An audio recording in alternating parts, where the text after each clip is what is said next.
Hi everyone, welcome back to the channel and this series on building a garden railway.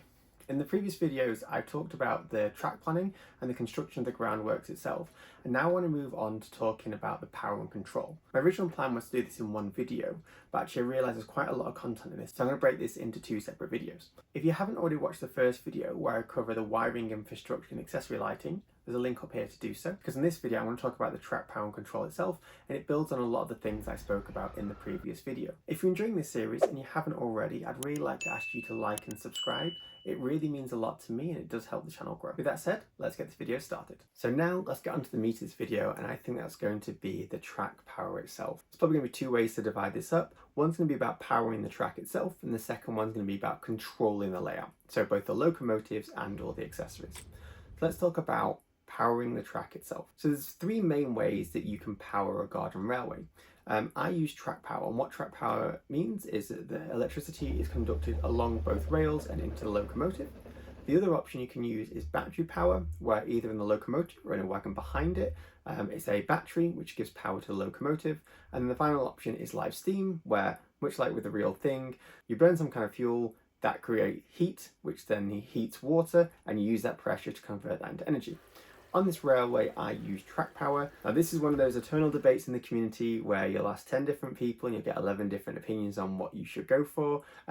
This video is not about the merits and drawbacks of each of those. All I can tell you is that I use track power and it works really well for me. Now, in track power, there's two main ways of going about it. There's analog and digital, and I use digital. The difference between analog and digital is reasonably straightforward.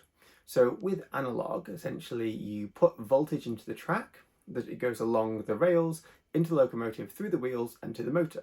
You put more voltage into the track, the motor will turn faster, the locomotive will go faster. With DCC, the track is always at full voltage all the time. This will travel along the rails, into the locomotive through the wheels, but is not connected directly to the motor. Instead, in between it, there's something called a decoder.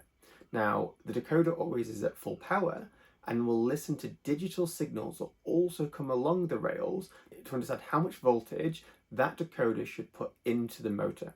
The best way I've heard this explained before is with analog, you drive the track, with digital, you drive the locomotive. The reason I went for digital is because of the level of flexibility it has.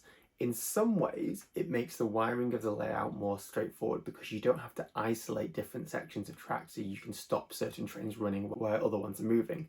Now for me, most of my track is running at 19 or 20 volts, and there's two main circuits. One is the central station and the other one is the booster. Now the central station in digital is the thing that takes power from the transformer and puts it into the track, but also mixes that with the digital signal that we can use to control the locomotives and the accessories. Now my central station is capable of putting out 8 amps DC. The great thing about amps is the amount of current that your railway is drawing. Now, things like turning the motor, heating the element to make smoke, running sounds, all of these are going to require power. The more of that you're doing, the more current you're going to need. So, for example, if I just turn the railway on now when there's nothing on the track, as a baseline, it's probably going to take 0.2, 0.3 of an amp, and that's just for the accessories and things that are plugged into it. If I put on a big locomotive with a long train going up a hill, you're going to see that current draw increase. For my central station, as I said, it runs at a maximum of 8 amps. If you're getting towards that threshold, that's when you're going to start to see problems where it's going to start to cut out. And that's why you would have a booster. What a booster does, it gives you a separate circuit that's isolated from your first one. It will mimic the commands that the central station is getting, but it lets you put in from a separate power supply up to an additional 8 amps. And actually you can have multiple boosters on your layout if you want to.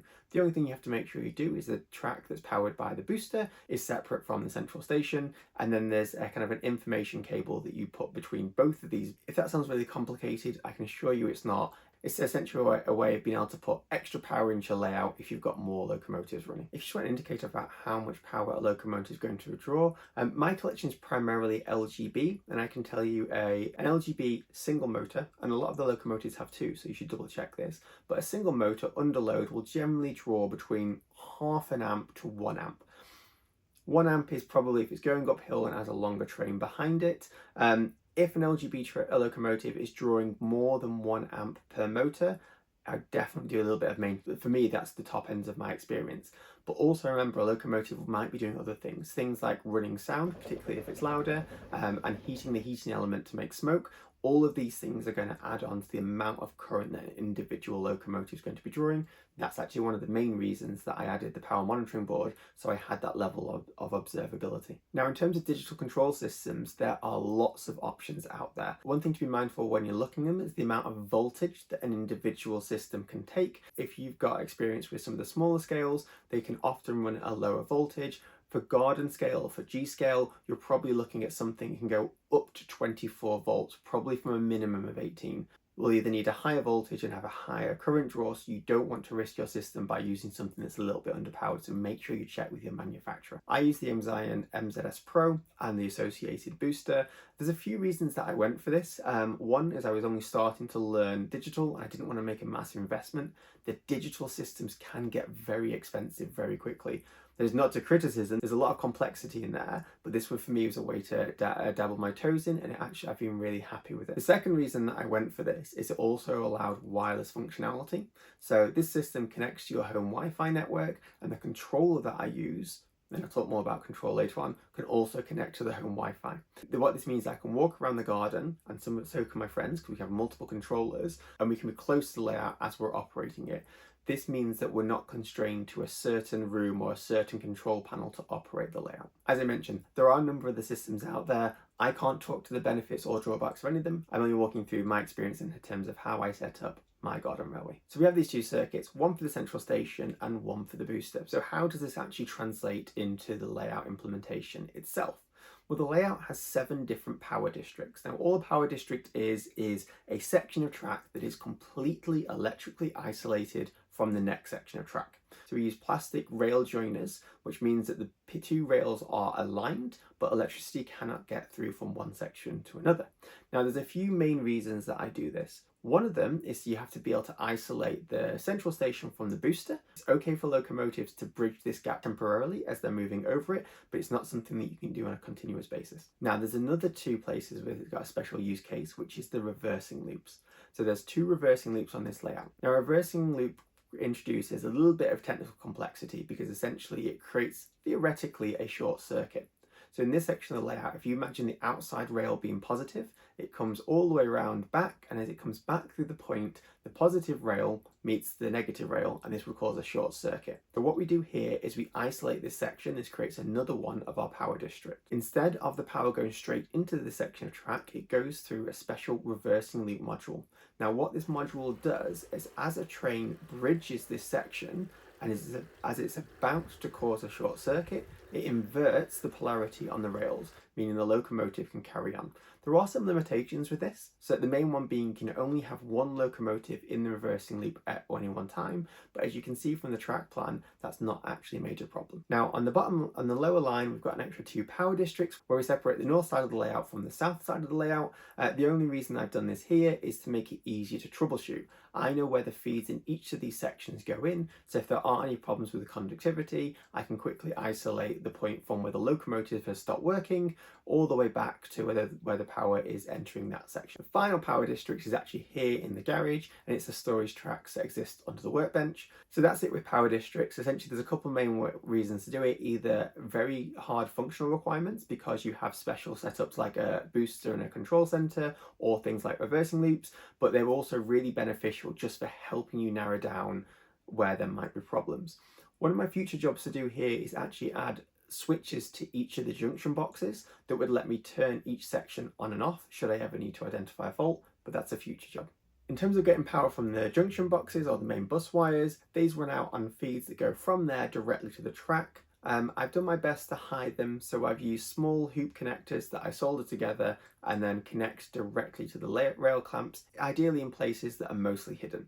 You can see some of this wiring, but for the most part it doesn't take away from the overall look and feel of the railway. Now in terms of control, I use a Rocco WLAN mouse. It connects to the home wireless network, it lets me walk around the garden and control the trains. The controller gives me 2 main options. I can be in locomotive mode, controlling the locomotives, or I can be in accessory mode, so I can change things like signals and points. Both these modes have a named mode and ID mode. So if you have a decoder in the locomotive, you can individually address it locomotive 3, locomotive 6, etc, etc. Now you can ID all your locomotives in a logical way, so it's easy to find. For example, a lot of people will use running numbers, or they'll use a certain prefix for steam versus diesel. I'm a little bit less organized with that in terms of the locomotive IDs, but what the controller does is give us the ability to name and save locomotives. So I can add a locomotive, I can name it. So for example, track clean locomotive, I can put the ID, then I can just navigate through the roster of locomotives that I have. So that's a quick overview of how the control system works. I want to dig into a little bit more now and show you exactly how I control the locomotives and some of the functions that are available to them. Okay, I want to take a quick second to show you the controller. So right now we're in named mode, so we're on the Ballenberg. I'm going to show you basically how the functions work. So let's start with a really simple one. If you want the locomotive to move forward, all you have to do is turn the knob to the right and it will start moving forward. The more that you turn the knob, the faster the locomotive is going to go. One thing with digital is you can put like limitations on this, so you can set a maximum speed if you want, and then really simple comes back here. The first thing I always tell people when I'm teaching them how to use the railway is if at any point you're concerned or scared or something's going to go wrong, press stop. And what stop does, and you can hear that clicking in the background, is it cuts the power to the layout. So I'm just going to press unstop now and things will resume.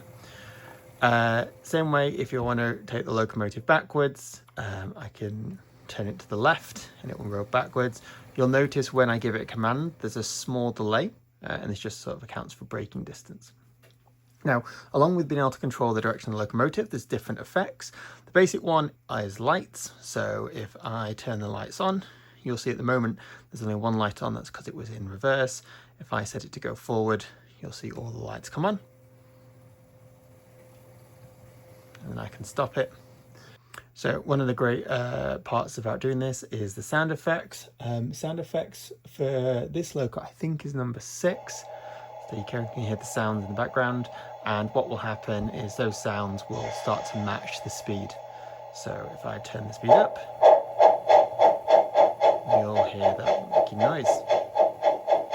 And if I stop the train, you'll hear it braking and then coming to a stop. And there's different sound effects you can do. There's also individual effects you can do. So the most common one, for example, is number 1, a whistle.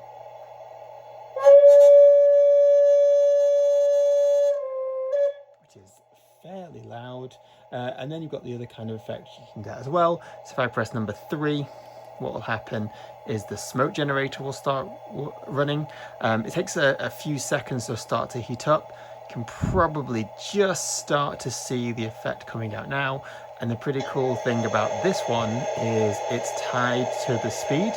So what you'll see is as the locomotive starts to set off, you'll see it starts to chuff along with the motion of the wheels, which I think is a pretty cool effect. I'm going to stop that now and turn that off. That's number 3. And then there's also individual announcements and other sound effects. So for example, if I press 4, there we go. And then there's other kind of cool sound effects. So for example, number 5 is coal being shoveled.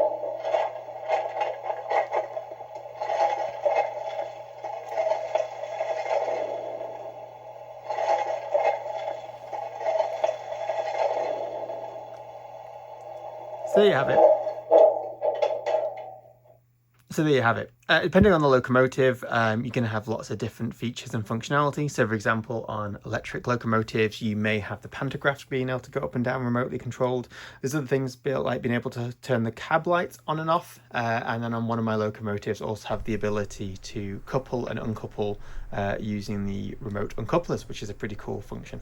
So yeah, there's some of the things you can do with the controller and using a digital system. Accessory mode is very, very similar. All of the points and signals have this number, and you can see this using these little tags that sit on top. These just plug into the terminal box, so it's easy for the operator to see.